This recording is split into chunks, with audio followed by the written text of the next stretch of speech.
Warahmatullahi wabarakatuh. Dipancar luaskan dari Komplek Alun-Alun Kota Kajen. Inilah 96.4 FM Radio Kota Santri, media informasi, aspirasi dan edukasi Anda. Selamat pagi, happy weekend. Selamat menikmati hari Minggu. Nah, minggu ini Mitra RKS kita akan membahas sesuatu yang agak berat ya. Biasanya minggu-minggu ini kita dibebaskan dengan sesuatu yang berat ya, tapi it's okay ya.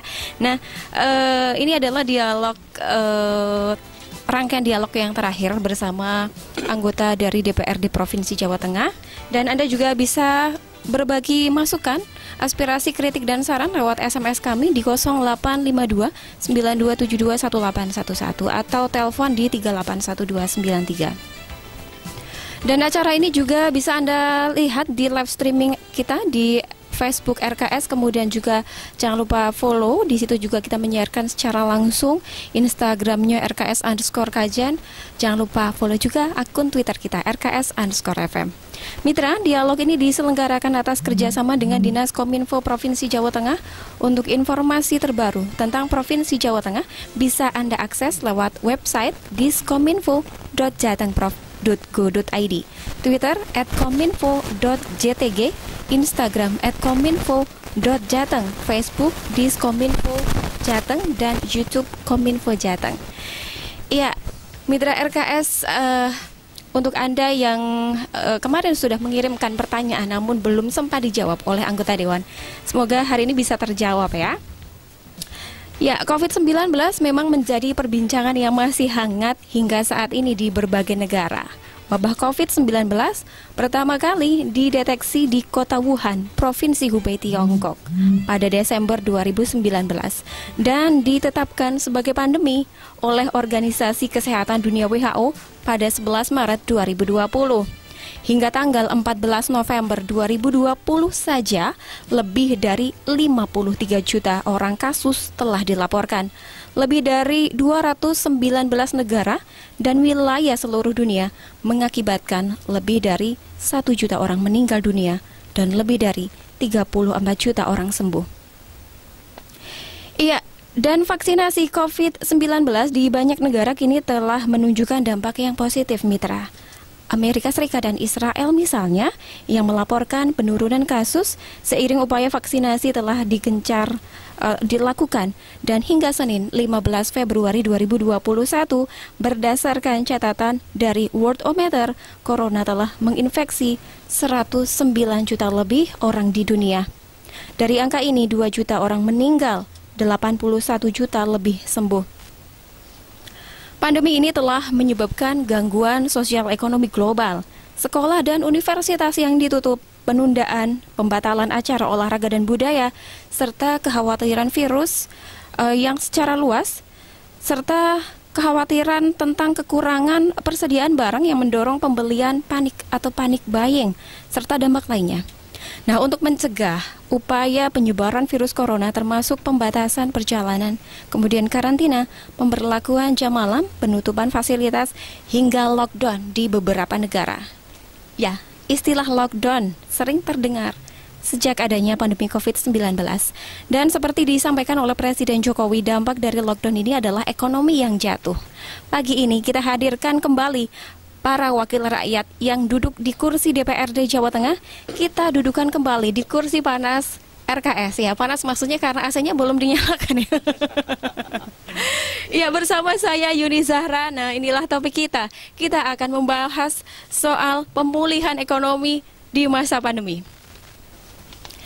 Selamat pagi Pak Abdul Hamid. Selamat pagi Mbak. Sehat Pak? Assalamualaikum warahmatullahi wabarakatuh. Waalaikumsalam warahmatullahi Sehat, wabarakatuh. alhamdulillah. Kemudian juga ada Bapak Sukirman, Wakil Ketua DPRD Jawa Tengah. Selamat pagi Bapak. Selamat pagi, Assalamualaikum Mbak Yuni dan seluruh mitra RKS yang saya hormati. Waalaikumsalam warahmatullahi wabarakatuh. Sehat Bapak ya? Sehat, alhamdulillah. Alhamdulillah. Dan juga Bapak Iskandar Zulkarnain, anggota Komisi D, Bidang Pembangunan. Selamat pagi Bapak. Selamat pagi Mbak Yuni dan Mitra RKS. Ya. Oke, alhamdulillah kita bersua kembali ya Pak ya. Doa saya dikabulkan nih Pak, karena banyak pertanyaan yang belum dijawab. Iya. Ya, kita juga masih menunggu Bapak Abdul Hafsin Al-Muktafa, anggota Komisi B, Bidang Perekonomian Mitra. Semoga bisa segera hadir di tengah-tengah kita untuk membahas soal pemulihan ekonomi di masa pandemi. Dan untuk Anda, saya sudah buka kesempatan di 085292721811, telepon di 381293. Saya ke Pak Sukirman dulu deh.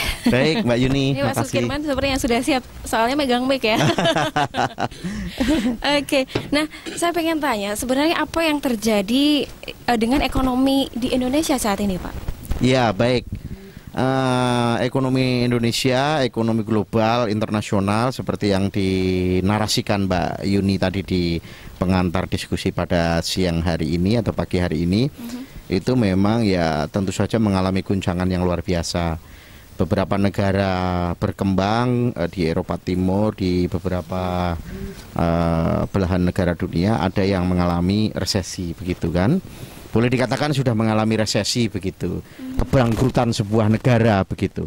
Nah, di Indonesia memang pemerintah semaksimal mampu masih terus menjaga agar kita tidak terjerumus pada krisis ekonomi yang sampai parah begitu, atau boleh dikatakan krisis ekonomi global atau resesi begitu, atau kebangkrutan sebuah negara.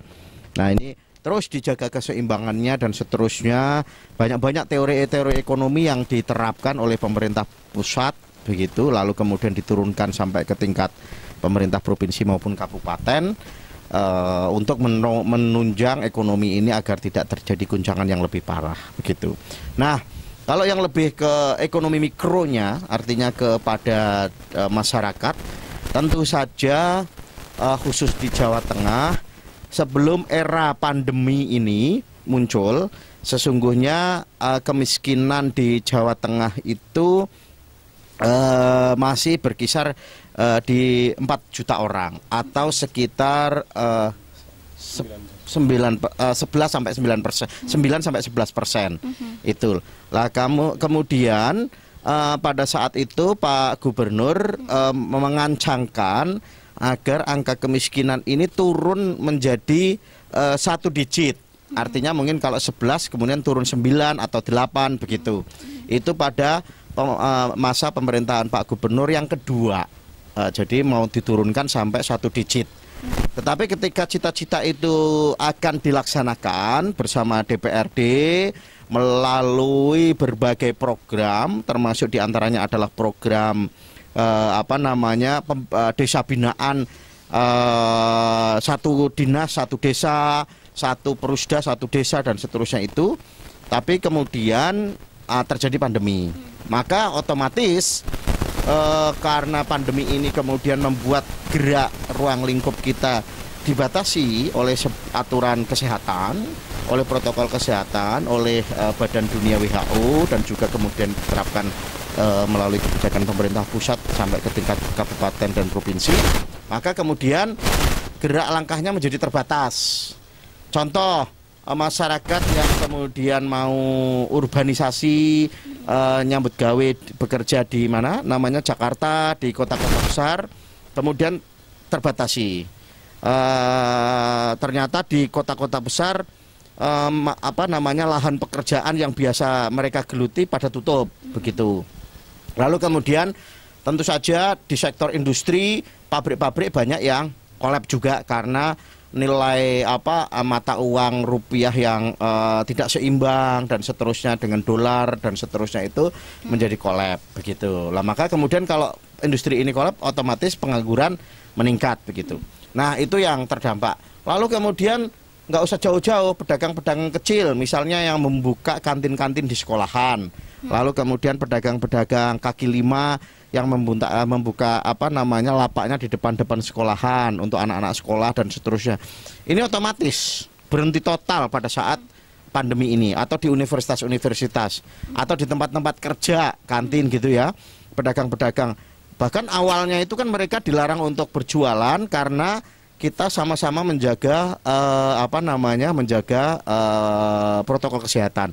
Mulai dari program PSBB, PPKM dan seterusnya itu kan betul-betul mengurangi gerak kita, termasuk Jawa Tengah 2 hari dan seterusnya. Ini otomatis Kemudian angka pengangguran angka pengangguran meningkat, lalu kemudian penghasilan masyarakat juga menurun, otomatis perekonomian di Jawa Tengah, perekonomian di Indonesia ini guncang. Itu perputaran rupiahnya, perputaran perdagangan dan seterusnya mandek total. Di Jawa Tengah, di Kabupaten Pekalongan umpamanya konveksi jelas tutup. Lalu kemudian produksi batik menurun, begitu kan? Karena terbatasnya daya beli masyarakat dan seterusnya. Lalu kemudian betul-betul dalam satu tahun ini mengalami masa yang sangat-sangat sulit begitu bagi UMKM, seluruh pedagang maupun pengusaha-pengusaha besar begitu. Nah, pengusaha besar ini kan sebenarnya tempat gandulan dari pengusaha mikro menengah juga itu. Nah, disitulah. Maka kemudian di awal-awal pandemi pemerintah kemudian mencoba mengatasi persoalan-persoalan itu misalnya dengan melibatkan UMKM, melibatkan pengrajin-pengrajin konveksi untuk membuat masker lalu kemudian dibeli. Itu kan sempat terjadi juga gitu di saat awal-awal pandemi. Nah, disitulah memang kemudian ekonomi kita memang secara global terjadi guncangan dan angka kemiskinan hari ini terus bertambah. Maka kemudian cita-cita gubernur untuk menurunkan 1 digit di angka kemiskinan ini pada era pemerintahan yang kedua ini harus ditinjau ulang. Kemarin dalam rapat rencana pembangunan jangka menengah daerah kita coba memperlakukan kritik ini agar mengubah target itu otomatis tidak tercapai begitu. Itu Mbak, pengantar kita. Iya, dengan adanya pandemi memang berdampak pada semua lini ya Pak ya. Memang corona ini kan tidak kelihatan ya, tidak kasat mata, namun dampaknya begitu nyata ya. Iya, dampaknya begitu terasa ke seluruh sektor. Oke, termasuk juga tadi disampaikan oleh Pak Sukirman, aktivitas ekonomi yang beralih ke online gitu ya. Tentu berpengaruh juga terhadap para pedagang konvensional ya. Iya, Mitra RKS nanti kita akan lanjut ya, masih bersama kami. Kita masih membahas terkait pemulihan ekonomi di masa pandemi. Anda yang punya pertanyaan silakan. Kami masih tunggu sampai nanti jam 11 ya.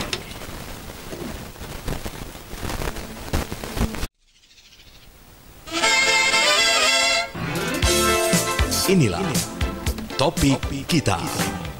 Mitra RKS, kita lanjut lagi masih bersama saya Yuni Sarana dan juga para wakil rakyat kita yang duduk di kursi DPRD Provinsi Jawa Tengah. Ada Bapak Sukirman, ada Bapak Iskandar Zulkarnain, kemudian ada Bapak Abdul Hamid ya. Dan kita masih menunggu Bapak Abdul Hafsin Al-Muktafa, Mitra RKS.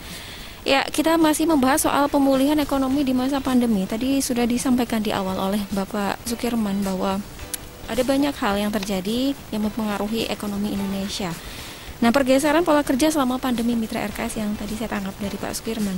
Jika sebelumnya pekerja diharapkan bekerja di tempat kerja mereka ya, maka selama pandemi ini mereka harus beradaptasi mengurangi aktivitas mereka. Salah satunya adalah dengan work from home atau bekerja dari rumah.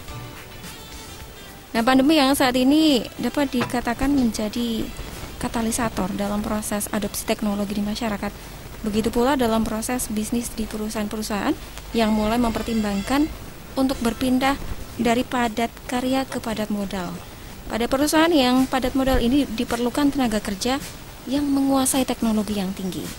Tantangan aktivitas ekonomi yang beralih ke online digital. Nah, seperti apa tanggapan dari DPRD Provinsi Jawa Tengah, strategi atau kebijakan serta tindakan dalam pemulihan ekonomi di Jawa Tengah dari pemerintah? Saya ke Pak Abdul Hamid, Ketua Komisi E, Bidang Kesejahteraan Rakyat. Ya, kita tahu fenomena pandemi ini memang membuat orang mendowngrade atau otomatis terdowngrade dari statusnya. Misalkan dari penghasilan yang 5 juta sampai ke 2 juta, bahkan tidak punya penghasilan. Artinya status pekerja ini karena memang berkurangnya produksi, karena yang mengalami pandemi adalah seluruh dunia, semua terimbas. Aktivitas ekspor impor juga sangat menurun drastis. Akibatnya tenaga kerja yang ada di Indonesia itu mengalami pengurangan dirumahkan, bahkan sampai ada yang di PHK juga. Betul. Karena memang secara wajar bagaimana hitungan raca dari perusahaan itu terkena dampak yang secara langsung, mustahil untuk dipertahankan ya. Alhasil ya pengurangan dari jumlah produksinya, karena konsekuensinya pada modal yang disiapkan dengan memang siklus perdagangan yang masih cenderung menurun. Nah, akibatnya simulan atau para pengusaha ini juga tidak begitu berani untuk mengembangkan modal yang secara besar dalam rangka pengembangan usaha. Maksimal itu bisa mempertahankan dari usahanya ya, dan mengurangi atas kerugian itu capaian-capaian para pengusaha, baik yang ada di pengusaha dari dalam negeri atau PMA, perusahaan-perusahaan asing yang ada di Indonesia, itu halnya sama. Akibatnya mereka akan saling mencari konsep bagaimana efisiensi produksi untuk mengejar target produksi dengan efisiensi tenaga kerja. Ini dialami semua orang. Apalagi di masa pandemi yang terakhir, kita juga skema dari pemerintah bagaimana orang-orang yang terdampak ini sudah terkumpulkan dari jumlah yang terdata sekian, misalkan itu punya skema, ada dari pusat ada yang namanya kartu prakerja, bahwa mereka akan tersampaikan, tertolong atau tersambung dari kebutuhan-kebutuhannya keseharian karena pemutusan hubungan kerja, dan mereka juga bisa mempersiapkan skill kembali untuk memulai dikala kondisinya sudah normal. Namun kondisi ini belum berkunjung normal, sehingga antisipasi yang lain bagaimana pemerintah itu juga menyokong di sektor UMKM.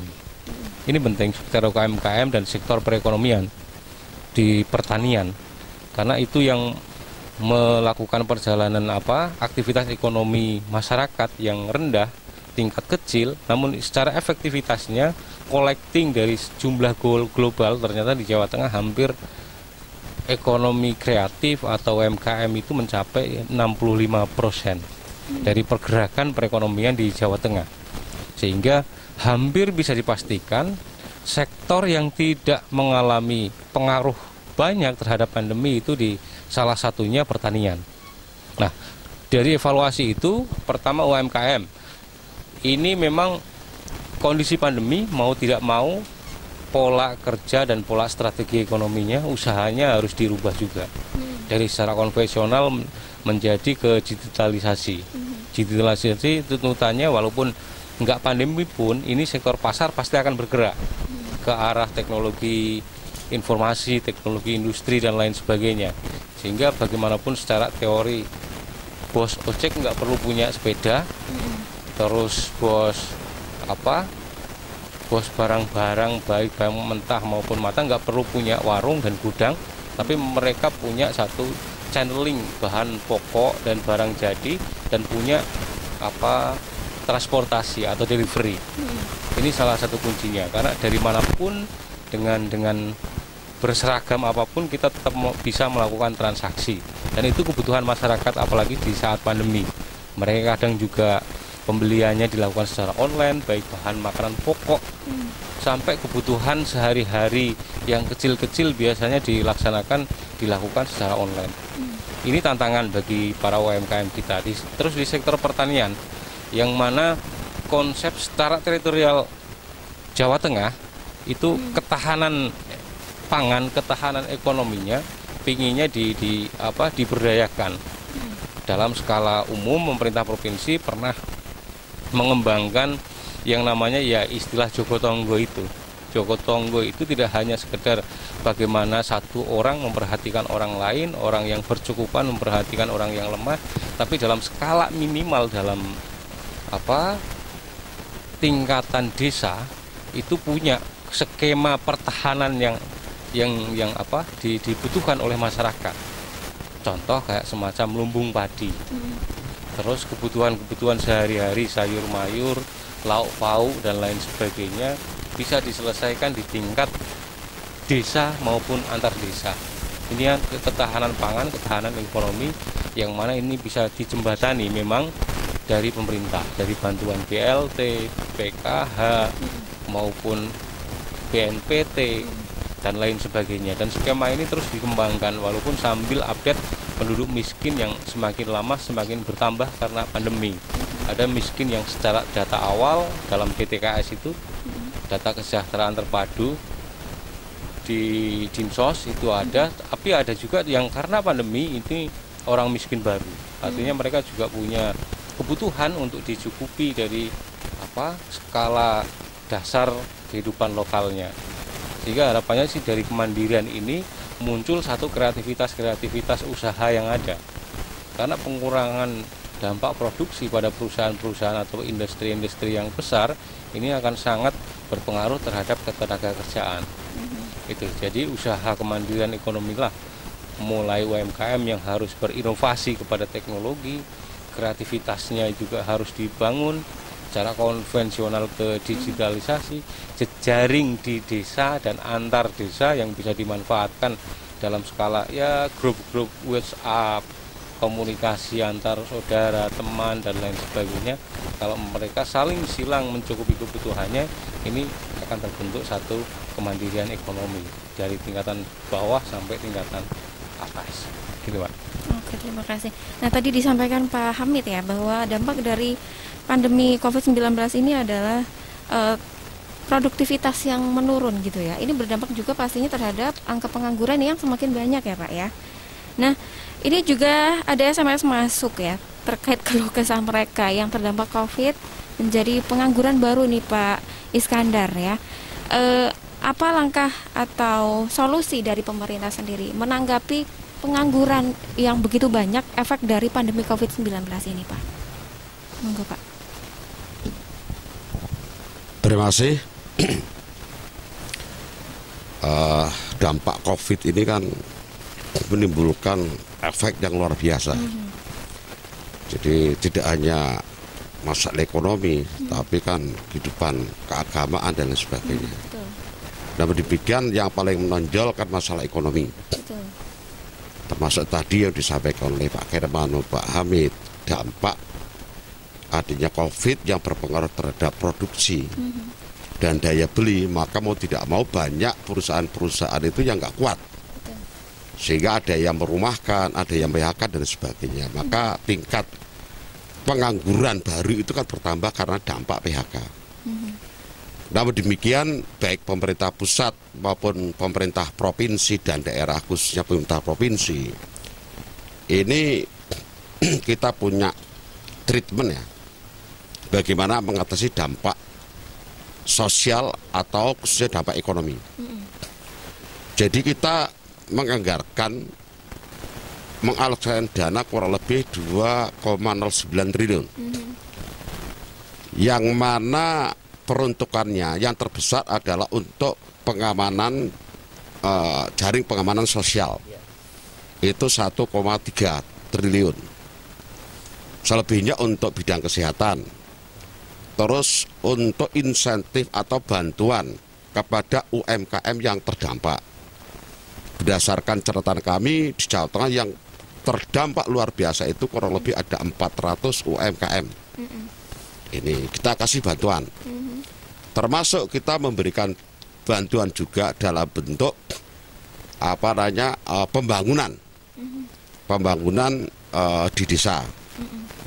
Nah, tujuannya apa? Dengan adanya dana yang mengalir ke desa ini, maka desa bisa ada kegiatan, ada program kegiatan yang bisa dilakukan dengan padat karya. Ini karena ini sifatnya itu stimulus, tentu berbanding lurus juga dengan apa yang dilakukan oleh pemerintah kabupaten kota dan desa. Sehingga dana desa sekarang tidak diperbolehkan selama masa pandemi COVID ini, tidak diperbolehkan untuk melakukan kegiatan-kegiatan lain atau kegiatan pembangunan kecuali untuk penanganan COVID. Ini termasuk pengalokasian anggaran untuk memberikan sarana prasarana bidang kesehatan. Ini termasuk juga ada kebijakan dari pemerintah pusat, itu kan insentif terhadap UMKM, terhadap koperasi terhadap korporasi kan itu, perbankan dan lain sebagainya. Ini langkah-langkah konkret yang dilakukan untuk mengatasi atau solusi terjadinya krisis ekonomi. Karena kalau kita evaluasi selama ini, tingkat pertumbuhan ekonomi di Jawa Tengah ini di tahun 2020 selama adanya pandemi COVID mulai Februari itu, pertumbuhan ekonomi Jawa Tengah itu minus 2,6%. Sehingga tadi Pak Khairman sampaikan dalam RPJMD itu Pak Gubernur itu di masa pemerintahan kedua berharap dengan kiat-kiat tertentu bersama dengan DPR mampu menurunkan tingkat kemiskinan itu satu digit. Ini. Namun demikian, apa daya dengan adanya serangan pasukan khusus yang tidak tampak ini yang namanya corona, ini akhirnya tadi Pak Khairman sampaikan perlu dievaluasi karena ini sudah minus kan, 2020 itu udah minus 2,6%, sehingga ini sudah diusulkan dan sudah masuk dalam Propomperda DPRD Provinsi Jawa Tengah tahun 2021 terjadinya perubahan RPJMD. Begitu Mbak Yuni. Iya, corona tidak terlihat aja menakutkan ya Pak ya. Apalagi kalau kelihatan ya. Aduh, seperti itu Mitra RKS. Kalau kelihatan malah nggak menakutkan loh. Oh, gebuk kamera. Kita bisa menghindar dong. Kalau lebih banyak gimana Pak? Itu. Kayak Tapi kan yang menakutkan karena nggak tampak tapi ada kan gitu yang membahayakan. Iya. Nah Mitra RKS jangan lupa tetap terapkan protokol COVID-19, menjaga jarak, menggunakan masker dan sering mencuci tangan ya. Kalau tidak ada hal-hal yang penting banget, ya jangan keluar rumah gitu ya Mitra RKS. Dan dengan adanya pandemi COVID-19 ini Bapak-bapak memang banyak istilah baru ya, ODP, PPDP, kemudian lockdown, SBB, PPKM juga yang terbaru ya, ada PPKM Mikro juga setelah PPKM Jilid 1 dan 2. Nah, termasuk bantuan juga ini kan banyak ya Pak ya, dengan bantuan. Ya, bantuan ini kan beragam. Nah, ini kan sensitif sekali ya Pak ya di tengah masyarakat kita. Bahkan saya sempat melihat sendiri karena adanya bantuan ini menjadi apa ya? Ketidakakuran di antara warga, betul sekali. Dia dapatnya segini kok saya segini. Nah, semacam itu. Nah, terkait bantuan ini juga tadi disampaikan oleh Pak Hamid, ada istilah OMB ya Pak ya, orang miskin baru ya. Kalau dulu kan OKB, ini orang miskin baru. Nah, ini juga ada pertanyaan, tolong dong Pak dipikirkan nasib keluarga korban corona agar ada santunan. Ini menanggapi seperti ini seperti apa Pak? Apakah selama ini untuk korban COVID-19 keluarga korban ini ada semacam santunan kah atau seperti apa? Monggo Pak Hamid. Iya. Kalau korban dari COVID-19 karena mereka yang sudah terkena positif, ketika dia positif terus dilakukan tracing siapa orang-orang terdekat yang memang punya potensi untuk tertular, yang dinyatakan positif itu sudah ditanggung oleh negara. Kecuali kalau memang dia mau pingin dengan perawatan yang high dan mereka bisa ngatur timing sendiri, isolasi sendiri dan lain sebagainya, itu akan ditanggung sendiri. Tapi selama dia mengikuti isolasi yang massal bersama yang disediakan oleh negara, baik di hotel maupun di pemerintahan kabupaten atau kota yang dijadikan ruang isolasi maupun di rumah sakit yang ditunjuk oleh pemerintah, itu semuanya ditanggung negara. Adapun yang meninggal biasanya dalam kategori orang yang miskin itu mendapatkan santunan sebesar kalau tidak salah sampai dengan 15 juta. Tapi dengan kategorinya kalau orang itu tidak miskin, dalam data DTKS itu biasanya tidak mendapatkan santunan. Artinya memang ini penyakit kan tidak kita tidak mengharapkan terjadi pada keluarga kita. Betul. Dan bagaimana antisipasi dari negara dari konsekuensi kerugian dan tali asih yang diberikan, ini formasinya ya mereka menganut pada data yang namanya DTKS. DTKS itu data terpadu kesejahteraan sosial, yang mana inputtingnya, usulannya merupakan awal dari desa, dari rembuk desa atau musyawarah desa, itu mengusulkan ke tingkat kecamatan, kabupaten, provinsi sampai data finalnya itu ada di pusat, sehingga dalam kategori-kategori itu orang yang dapat santunan dan orang yang tidak dapat santunan itu sudah dipastikan, karena verifikasinya nanti ke dinas sosial sampai ke Kementerian Sosial begitu. Oke, sudah terjawab ya Mitra RKS. Jadi ada semacam itu, ada bantuan 15 juta untuk yang miskin ya Pak ya. Nah ini juga ada pertanyaan, terima kasih. Sehingga akan naik atau punya nilai tambah, apalagi dibarengi dengan pemasaran online.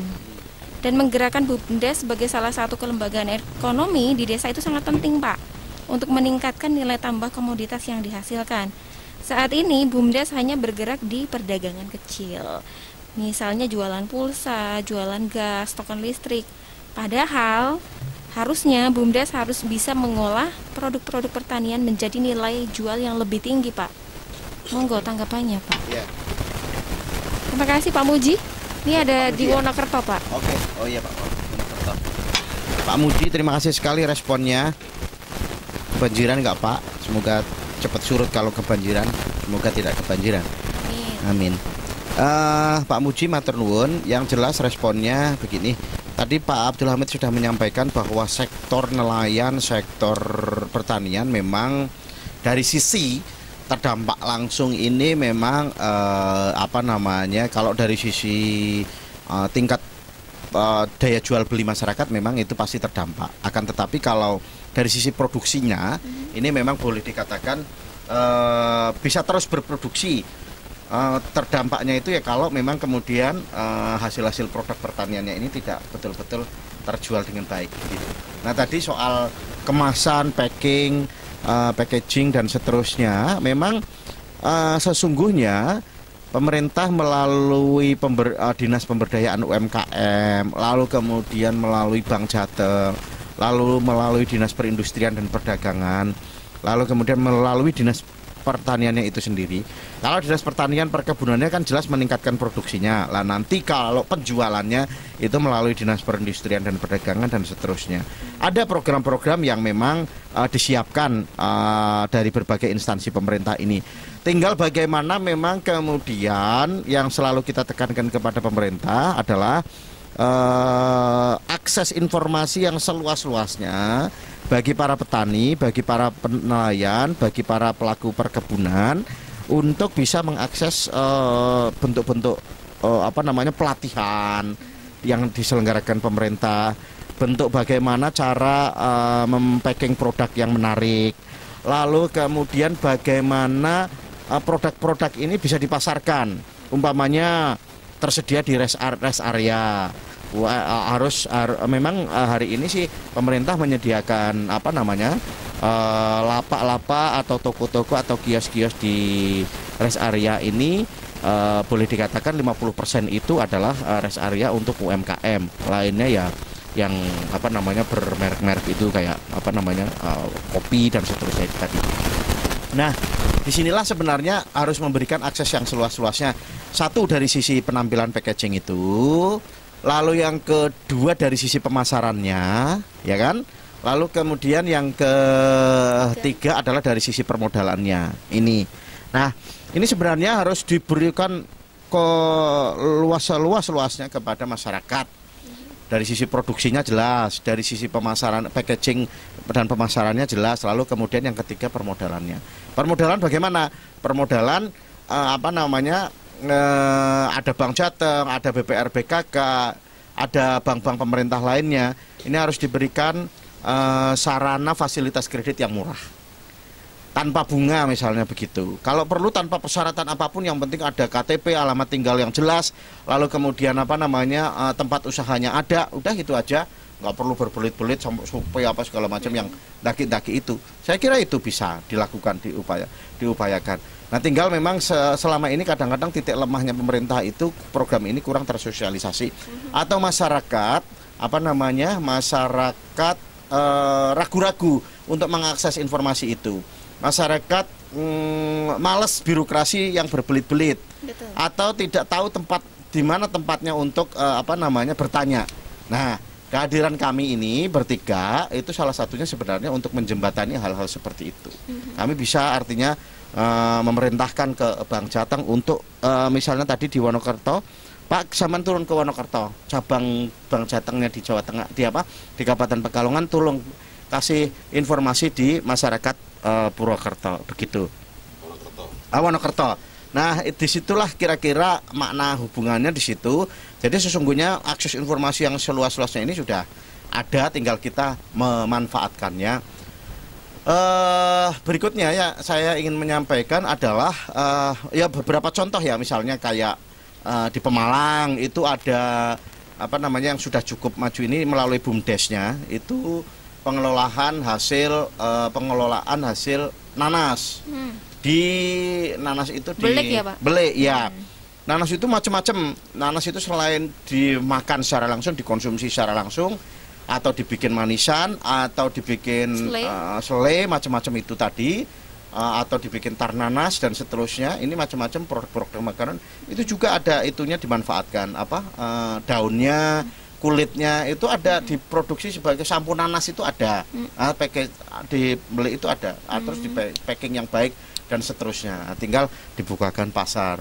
Lalu sebenarnya kan kalau di Kabupaten Pekalongan ini pengrajin konveksi, mulai dari kain kasa, batik yang kita pakai gitu kan, lalu kemudian ada pengrajin apa itu namanya, serabut kelapa, itu juga ada, itu banyak ya. Nah tinggal ini pemerintah harus jeli betul. Nah disitulah tugas DPR itu mendorong itu semua ekonomi kreatif yang dilakukan oleh masyarakat Kabupaten Pekalongan, Pemalang dan sekitarnya ini. Ada juga apa namanya di sektor nelayan, umpamanya di Kota Pekalongan itu juga agar produk nelayannya, lalu kemudian produk tambaknya ini kemudian bisa tidak hanya dijual kepada pengusaha besar lalu kemudian untungnya kecil, ya memang mereka harus mempunyai alat produksi sendiri. Nah disinilah nyambungnya pemerintah di situ, Mbak, harus menyediakan modal, mesinnya bagaimana, pengelolaan ikannya seperti apa dan seterusnya. Bisa dibikin sarden, bisa dibikin apa namanya kaleng dan seterusnya. Maka kemarin kemudian pada saat pandemi itu pemerintah mengusulkan salah satu paket sembakonya itu di dalamnya ada sardennya. Tapi itu memang secara gizi baik ya, tetapi kita protes. Nah, kalau sarden itu kan itu miliknya perusahaan besar. Betul. Masa uang kita belikan untuk perusahaan besar untuk beli sarden, meskipun itu digunakan untuk ya mungkin bisa juga kita ganti ikan, tapi ya ikan yang memang dari nelayan atau gereh atau ikan asin atau apa semacam itu yang memang itu produknya dari UMKM. Itu aja Mbak Yuni. Oke. Saya kira terima kasih. Seperti itu Pak Muji. Seperti itu Pak Muji ya, sudah dijawab oleh Pak Sukirman. Jadi peran pemerintah di sini menjembatani pemodal dengan pelaku UMKM ya. Ya, harus gitu. Iya, semoga para UMKM di Kabupaten Pekalongan khususnya ini bisa mendengar dan mendapatkan pencerahan ya. Nah, ini juga ada informasi. Iya, monggo Pak. Pak Iskandar, silakan. Saya hanya menambahkan informasi ya terkait bagaimana kita bisa berikan support kepada UMKM. Tadi sampaikan terkait juga ada BUMDes. Ini menarik karena saya belum lama itu datang ke BUMDes di Wonokerto Kulon. Dia hanya jual wisata alam ya, wisata alam. Jadi pantai di Wonokerto Kulon. Ini luar biasa. Dia sarananya belum lengkap sesungguhnya, hanya dia menjual wisata pantai aja. Saya lihat belum ada kedai ikan bakar, macam-macam seafood belum ada. Kedai kopi ya belum ada, masih manual semua. Tapi yang hebatnya, daya minat masyarakat untuk datang ke wisata itu luar biasa. Hanya dari restribusi itu per tahunnya itu bisa ada pendapatan kurang lebih 1,2 miliar. Itu. Terus saya tanya ketika pandemi tentu kan berkurang. Betul. Berkurang, yang berkreasi sana itu berkurang. Namun demikian angkanya itu masih separuhnya, masih 500 miliar. Masih 500 juta. Ini luar biasa. Akhirnya dari daerah BUMDes itu ada kesejahteraan, akhirnya ada peningkatan jalan dan sebagainya, akses jalan desa. Ini menarik sehingga sekarang itu sesungguhnya pemerintah itu mendorong tumbuhnya potensi-potensi ekonomi kreatif yang berbasis kearifan lokal. Itu. Jadi kalau di arah pantai itu kan ada ya namanya pesisir, berarti laut, ya kan. Terus mungkin juga wisata bakau, bisa juga tadi bagaimana tadi dikatakan Pak Keriman. Jadi usulan Pak Muji tadi itu. Jadi titik lemahnya nelayan itu adalah mereka tidak punya nilai bargaining atas produknya. Karena mereka begitu tangkap ikan, terus ke TPI, mereka itu harus jual. Karena nggak ada cold storage di situ itu. Itu satu, nggak ada cold storage rata-rata. Yang kedua, tidak ada industri pengolahan. Itu ya, ini yang sebenarnya kami selalu koordinasi dengan pemerintah provinsi melalui dinas perikanan kelautan. Tentu kalau di Kabupaten Pekalongan kan dinas perikanan kelautan kabupaten. Ini kita dorong, jadi mereka itu karena teknis eksekutif itu dinas itu teknis. Mestinya itu harus kreatif dalam buat usul-usulan kegiatan kan seperti itu. Betul. Ini yang harus dipahami dan kita selalu mendorong. Kalau birokrasinya itu eksekutifnya itu yang bersifat teknis tapi hanya stagnan jadi tempat, ya ini yang repot, nggak nyambung akhirnya. Ini. Namun demikian tetap kita dorong terus untuk tumbuhnya potensi ekonomi kreatif. Ini luar biasa. Termasuk di Mebel itu juga saya lihat BUMDesnya jalan mengelola SPBU ya, SPBU. Terus juga dengan beberapa desa yang ada di Monokerto itu kerjasama mengelola TPI, itu tempat pelelangan ikan. Ini bagus, ini luar biasa. Nah ini memang pelan-pelan kita akan dorong terus, termasuk kita di provinsi pun, di PR provinsi kita juga ada program namanya program bantuan untuk desa wisata. Terus juga kita bisa desa wisata itu juga kita menunjang juga bantuan untuk BUMDes. Kita kan ada ini. Dan ini termasuk kiat-kiat kita untuk mendorong. Namun demikian kembali lagi, kita ini tidak bisa membantu mereka yang nol atau belum ada kegiatannya, belum ada aktivitasnya, kita nggak bisa bantu. Tapi kalau yang sudah ada aktivitasnya, kegiatan ekonominya, misalnya ada kurang apa sekiranya ini memang bisa kita bantu itu Mbak Yuni. Yeah. Jadi jangan yang nol banget gitu ya, harus ada yang sudah action gitu ya. Ya harus action dulu kan seperti itu. Inilah topik kita. Oke mitra RKS, kembali lagi masih bersama kami di 96.4 FM. Saya ingatkan kembali, ini pesan dari orang nomor 1 di Provinsi Jawa Tengah, ada Lapak Ganjar ya. Saatnya ngelapak di #LapakGanjar, khusus UMKM produk kerajinan di wilayah Jawa Tengah, Jawa Timur, Jawa Barat, DIY dan Bali. Saatnya produk Anda dikenal masyarakat luas. Caranya gampang. Buat Instagram story produk kerajinan terbaik Anda, mention @ganjar_pranowo, dan jangan lupa cantumkan nama kabupaten kota serta nomor yang bisa dihubungi. Tunggu apa lagi? Yuk ikutan sekarang juga, gratis loh. Ya mitra RKS, kita masih membahas soal ekonomi ya, dan dampak dari pandemi COVID-19 ini tidak main-main ya. Pendidikan, sosial, kesehatan, termasuk ekonomi. Nah dampak dari ekonomi seperti konsumsi rumah tangga, daya beli yang jatuh, kemudian ekspor Indonesia yang juga terhambat, serta investasi yang melemah dan juga dampak-dampak lain. Ini juga ada pertanyaan yang sudah dikirimkan ke kami, terima kasih sebelumnya. Oke, ini terkait UMK ya, dari Danis yang ada di Bojong. Pak, tolong dong UMK Kabupaten Pekalongan dinaikkan untuk kesejahteraan kami. Monggo dijawab sama Pak Hamid. Ya, Terima kasih atas pertanyaan dari Pak siapa itu? Denis. Pak Danis. Terima kasih atas pertanyaannya. UMK memang dari setiap tahun progresnya kita naik, pasti naik. Kemarin pun di era pandemi, Jawa Barat itu 0%, Jawa Timur 0%, yang Jawa Tengah saja yang naik 3,74%. Artinya ini merupakan regulasi dan kesepakatan dari pemerintah provinsi untuk menaikkan.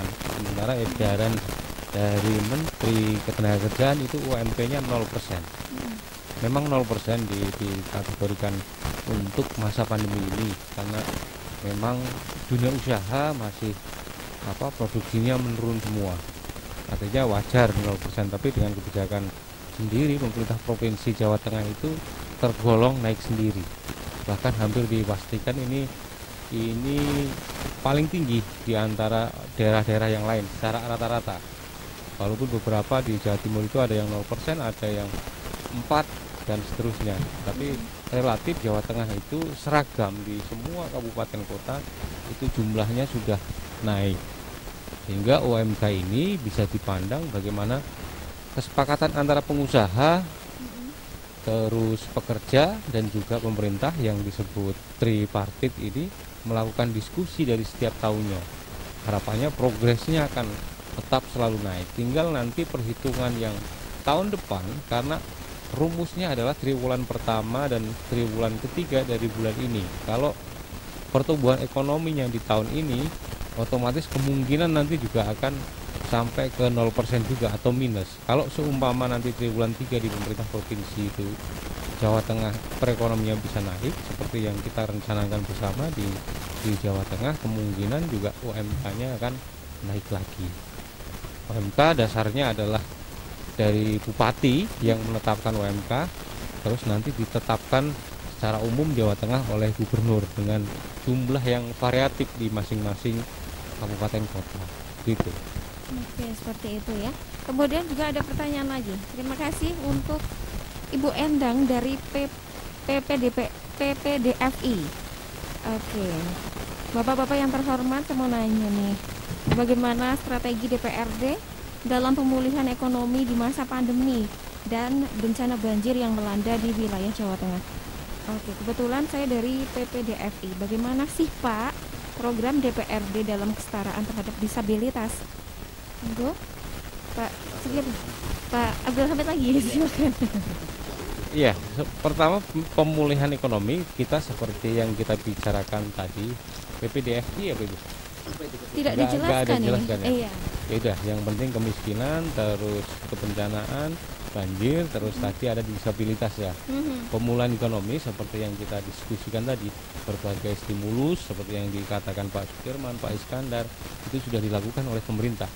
Baik untuk UKM dari kredit mikro itu juga sudah digulirkan, bagaimana kemudahan, misalkan juga sampai tunggakan angsuran, kita juga melakukan relaksasi di situ dari soal pendidikan sampai soal kredit itu juga sudah dipersilahkan. Tinggal tantangannya memang ini ada di masyarakat, bagaimana stimulus itu tidak hanya dijadikan kebutuhan konsumsi saja, tapi juga bagaimana stimulus khususnya dalam bidang usaha UMKM yang tadi jumlahnya sekitar 400 itu bisa tercover oleh provinsi, yang lainnya pasti juga kabupaten cover, pusat juga cover, karena semuanya ini pada masa pandemi ini semua bergotong royong.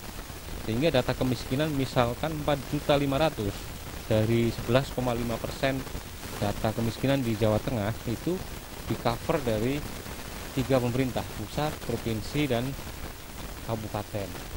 Jadi saling bergotong royong, karena masalah kemiskinan ini adalah masalah kongruen atau masalah bersama dari urusan pemerintah. Terus di masa banjir ini, di masa kebencanaan ini, memang ini ya kita sudah jatuh tertimpa tangga pula. Tapi bagaimanapun ini karena kategorinya bencana. Covid adalah bencana kategori non alam dan banjir adalah kategorinya bencana alam. Sehingga peran serta masyarakat dan dunia usaha pun ini sangat dibutuhkan bagi yang terdampak banjir. Sebenarnya kita sudah punya perencanaan semacam peta rawan bencana yang namanya dari BMKG yang mana setiap tahun itu pasti update dari kebutuhan-kebutuhan untuk antisipasi rawan bencana di berbagai tingkatan. Harapannya memang pemerintah ini bisa evaluasi dari sektor infrastruktur. Potensi rawan bencana itu sama dengan atau sama halnya adalah prioritas pembangunan di kabupaten, provinsi maupun pusat. Tanpa itu semua, tanpa antisipasi dan perencanaan yang matang, ya susah.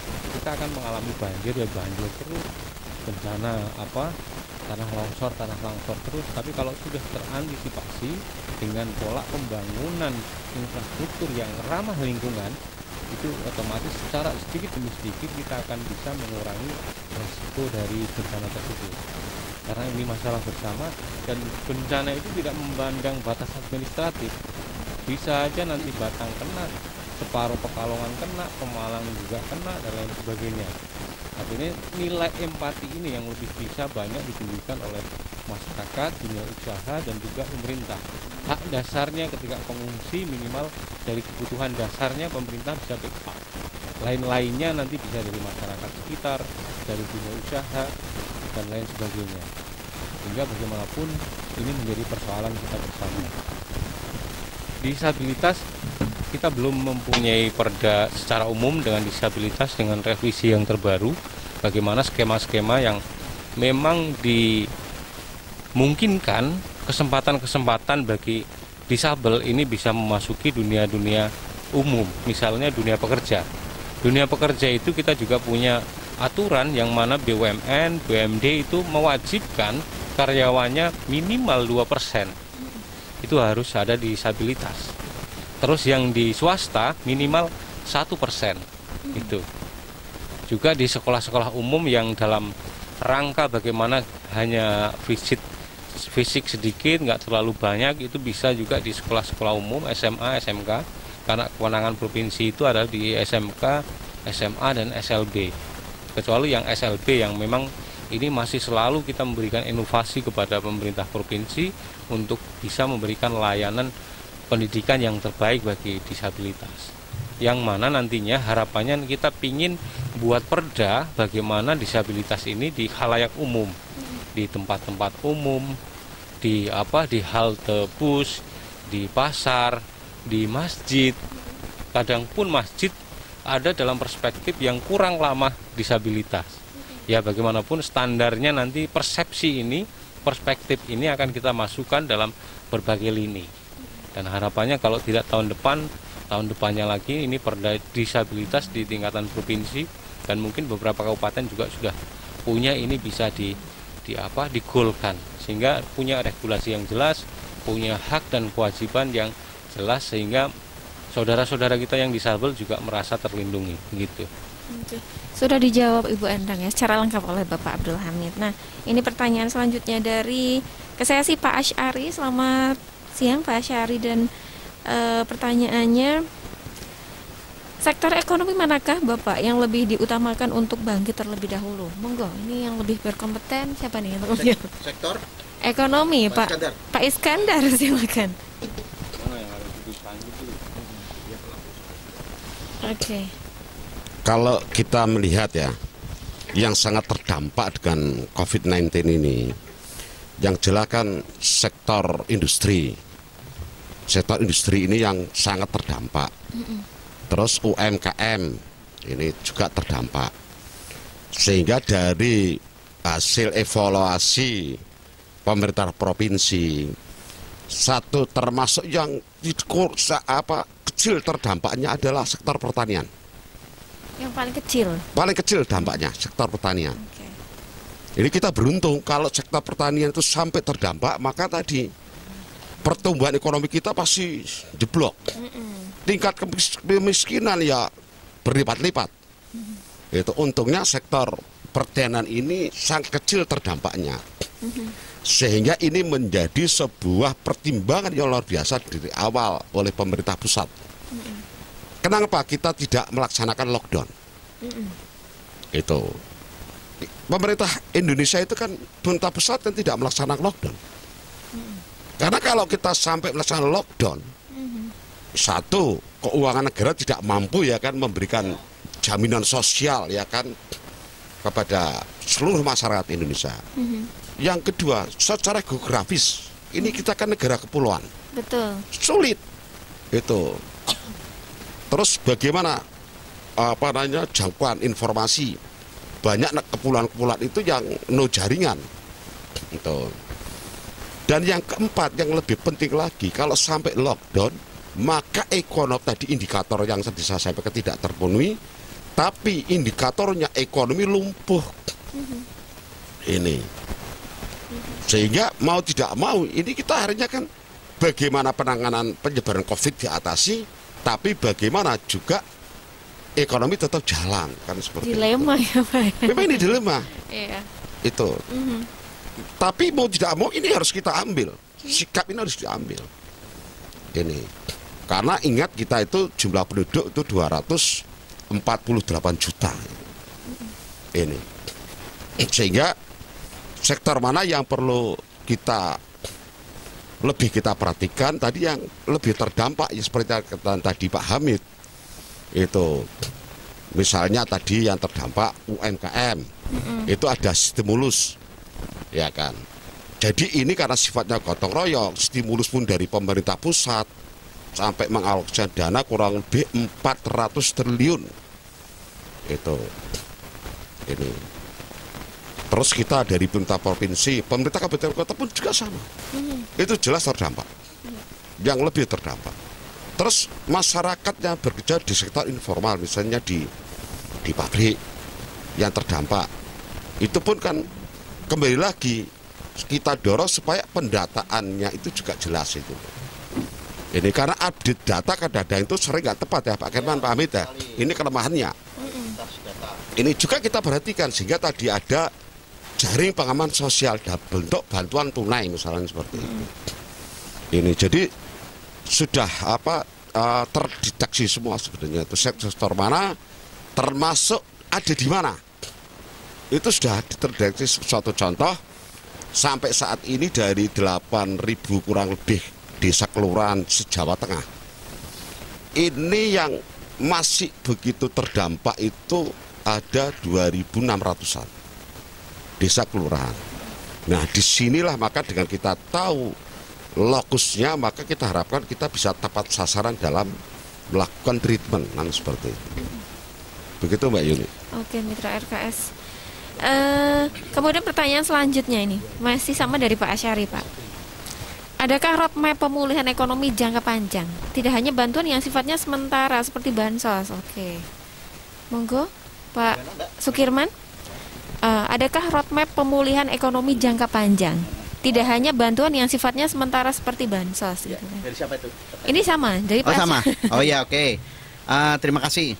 Jadi sudah kita ulang-ulang menjelaskan bahwa roadmap jangka panjangnya untuk pemulihan ekonomi tadi termasuk salah satu yang diumumkan Pak Ganjar itu tadi lapak Ganjar itu adalah salah satu model pemulihan ekonomi. Hanya saja sih kalau kita kepinginnya DPR ini Pak Ganjar fokus, nggak usah sampai ke Jawa Barat, Jawa Timur dan seterusnya. Iya itu memang ya Pak Ganjar memang mau berkiprah di sana mungkin ya arahnya begitu. Nah ini memang harus fokus ke situ. Nah yang kedua bank-bank yang milik pemerintah ini akan kita gerakkan sekali lagi untuk memperhatikan serius perkembangan perekonomian masyarakat, UMKM, pedagang kecil dan seterusnya. Dulu Bank Jateng itu punya program kredit langsung ke lapak-lapak yang ada di pasar. Jadi bidang pemasarannya Bank Jateng itu turun langsung ke pasar Kajen umpamanya. Terus di situ nawarkan, Bu, saya punya fasilitas kredit ini 1 juta. Kersono pemboten. Nah, kira-kira begitu. Itu langsung tuh kredit yang langsung diberikan dan langsung cash di situ gitu. Ini salah satu langkah yang memang harus diteruskan juga. Begitu. Bank Jateng ini jangan hanya dalam posisi aman stabil di kredit-kredit yang aman, tetapi harus kredit aman itu kredit untuk PNS, pegawai-pegawai dan seterusnya itu kan kredit aman, tetapi harus mempunyai terobosan untuk fokus kepada UMKM dan seterusnya. Itu kredit-kredit yang jangka pendek. Nah, kemudian kredit-kredit ke UMKM lainnya, permodalan apa dan seterusnya ini menjadi masuk bagian jangka panjang. Memang APBD berikutnya nanti insya Allah kalau tahun 2021 ini penanganan COVID di bidang kesehatan selesai. Fokus kita ini ke depan adalah untuk pemberdayaan ekonomi dan pendidikan. Jadi itu pemulihannya. Jadi jangka panjangnya itu. Memang kalau yang bansos, sembako dan seterusnya itu kan penanganan ekonomi dalam jangka pendek ya. Itu stimulus darurat supaya masyarakat tetap bisa makan sehari-hari dan seterusnya. Itu aja. Oke, terima kasih Pak Sugirman. Nah, ini ada pertanyaan meskipun tidak ada kaitannya dengan tema. Kita mencoba untuk menjawab ya Pak ya. Ya, Mitra RKS terima kasih sebelumnya. Ini dari Forum Peduli Rob Pekalongan, Pak. Iya, Forum Peduli Rob Pekalongan. Nah, pertanyaannya ini, dampak rob yang bertahun-tahun saat ini yang baru disentuh salah satunya adalah aspek fisik. Dan itu pun belum tuntas, Pak. Sementara aspek sosial ekonomi masih belum disentuh. Banyak ratusan hektar sawah, kebun yang sekarang tidak bisa dipakai pasca rob. Recovery dari sosial ekonomi penting, terutama menguatkan UMKM berbasis potensi yang ada.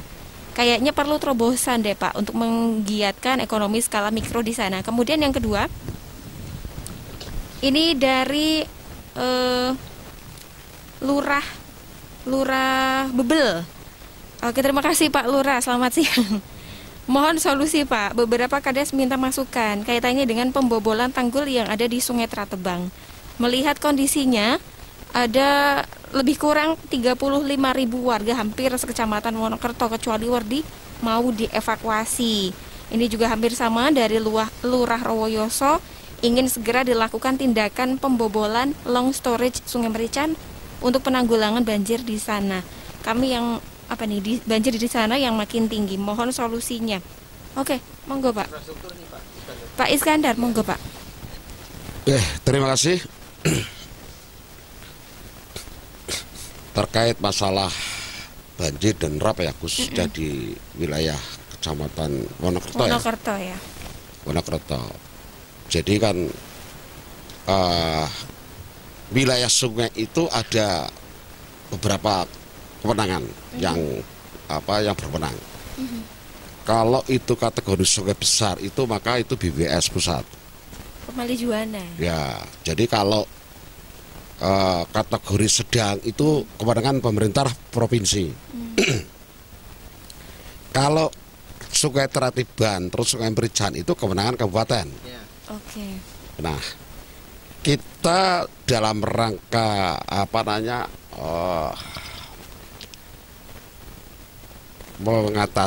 mengatasi banjir di Pekalongan itu kan kebetulan kalau kita tarik wilayah Pekalongan baik kota maupun kabupaten.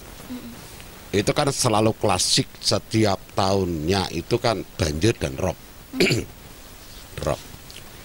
Pemerintah provinsi itu terutama pemerintah kabupaten dan kota itu kan selalu mendorong adanya penanganan rob.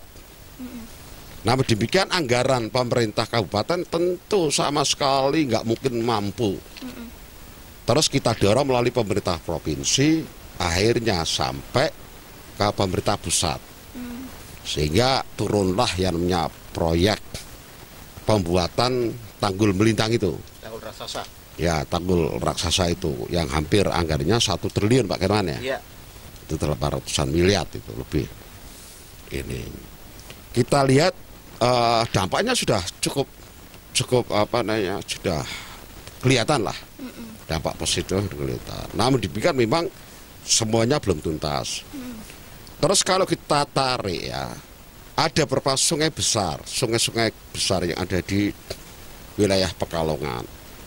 Itu. Kalau kita berbicara mulai dari barat Kalibanger ada Sungai Kalibanger. Kita tarik lagi ke baratnya ada Sungai Loji. Kita tarik ke barat lagi ada Sungai Bermi.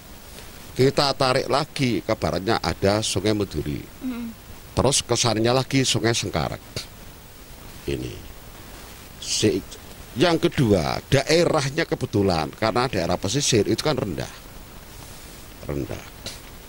Kita sudah menganggarkan di anggaran 2021, memang belum pelaksanaan. Tapi akan dilaksanakan di tahun 2001 itu ada normalisasi Sungai Meduri dan Sungai Meduri sama Sungai Bermi. Itu di tahun anggaran 2021. BBWS sendiri aja di Sungai Sengkarang itu akan juga melakukan program ini pembuatan tanggul beton. Ini semuanya dalam rangka untuk mengatasi potensi banjir yang ada di wilayah baik itu Kabupaten Pekalongan, Tirto Wonokerto dan sekitarnya maupun yang di Kota Pekalongan. Nah, terkait apa yang tadi disampaikan oleh Pak Lurah Bebel, Pak Lurah Rawoyoso ya, itu kemarin saya dapat informasi Pak Bupati sudah turun ke sana membobol itu tanggul Sungai Merican itu kemarin dilakukan kegiatan karena memang ini buah simalakama. Kalau itu tidak dibobol, intensitas hujan itu bertambah besar, itu akan berdampak luar biasa. Kemarin akhirnya dilakukan pembobolan itu oleh Pak Bupati. Ya mudah-mudahan ini juga setidaknya mampu mengurangi daripada banjir tersebut. Saya kira itu, Mbak. Oke. Iya. Dan karena waktu kita sudah terbatas, Pak, monggo statement closing diawali dari Pak Hamid. Ya, baik di kondisi ekonomi masyarakat dan bagaimana pemulihannya, ini pasti di masing-masing sampai tingkatan keluarga ini punya rute tersendiri.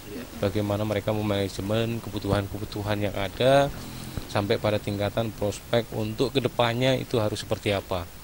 Ya, ini memang lebih cenderung kepada usaha kecil menengah yang mana memang tidak punya gaji secara tetap. Mungkin yang gaji secara tetap beda dalam pembahasan kali ini, karena PNS atau PNS, pegawai-pegawai yang sudah eselon itu beda. Pekerja informal ya? Iya, informal. Kalau yang sifatnya masih kontrak, itu ya masih yang perlu dibutuhkan. Betul. Dan DPRD provinsi kayaknya juga kategori kontrak ini. Karena setiap 5 tahun sekali kita harus memperbaharui kontraknya. Sehingga fasilitasi di masyarakat, kalau memang kita punya satu basic need wirausaha yang punya manajemen bisnis ataupun bisnis plan yang matang, pasti celah yang akan kebutuhan modal itu pasti ada.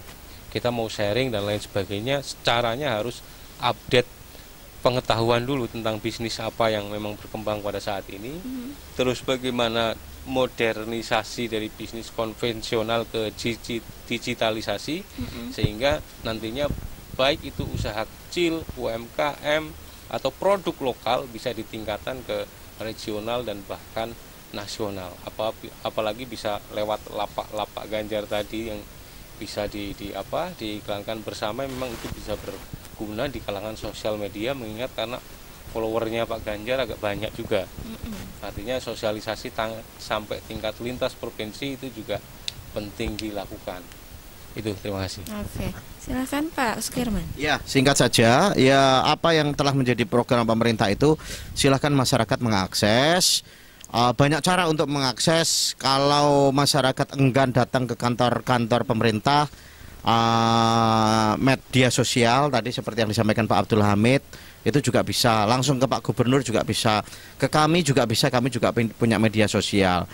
Di tingkat yang paling kecil, datang ke kelurahan, datang ke kecamatan, datang ke pemerintah kabupaten, ke dinas-dinas itu saya yakin pemerintah terbuka. Kalau mereka berbelit-belit, nanti informasikan ke ke DPR yang ada di kabupaten maupun provinsi, kita semua yang mewakili panjenengan. Itu aja. Terima kasih. Iya, dengan kemudahan di zaman seperti saat ini ya, Pak ya. Sepertinya tidak ada kendala ya. Mau ke Pak Iskandar. Ini himbauan kami kepada seluruh masyarakat khususnya Kabupaten Pekalongan. Jadi mari kita sama-sama berdoa ya, semoga pandemi COVID ini cepat berakhir. Amin. Namun demikian kita harus juga ikhtiar. Di samping berdoa ya kita ikhtiar. Mari dengan kesadaran kita, ya kan, kita tetap bersepakat ya untuk melakukan protokol kesehatan COVID. Ini dengan misalnya tadi 3M, memakai masker, menjaga jarak, dan mencuci tangan. Dan bila perlu kita itu menjauhi kerumunan. Mengurangi mobilitas. Ya, mengurangi mobilitas. Ini yang penting karena hanya dengan cara itu kita bisa menurunkan angka penyebaran COVID. Dengan adanya harapan berakhirnya COVID ini, maka di situ ada harapan juga. Hari esok akan lebih cerah kan seperti itu. Hari yang akan datang lebih cerah. Karena pemerintah itu baik pemerintah pusat, pemerintah provinsi, pemerintah kabupaten, kota itu firm. Bagaimana pasca COVID ini kita akan melakukan recovery ekonomi. Jadi semuanya sekarang itu anggaran kenapa untuk ekonomi itu lebih kecil karena memang ini untuk COVID semua itu. Tapi kalau kesehatan ini sudah bisa dikurangi, otomatis ini bisa untuk mendorong bantuan-bantuan permodalan yang dikatakan Pak Sukirman tadi. Demikian mitra Radio Kota Santri yang berbahagia. Oke, terima kasih Pak. Ya, dampak COVID Mitra RKS saat ini semua negara tengah berjuang untuk menyelamatkan diri dari tekanan ekonomi termasuk negara kita Indonesia. Semoga dengan berbagai terobosan dari pemerintah dan peran serta semua pihak termasuk masyarakat luas bisa membangkitkan ekonomi di Indonesia, khususnya Jawa Tengah. Terima kasih untuk hadirannya. Sampai jumpa lagi ya Pak, karena ini rangkaian talk show terakhir kita. Mohon maaf kalau ada salah-salah kata. Saya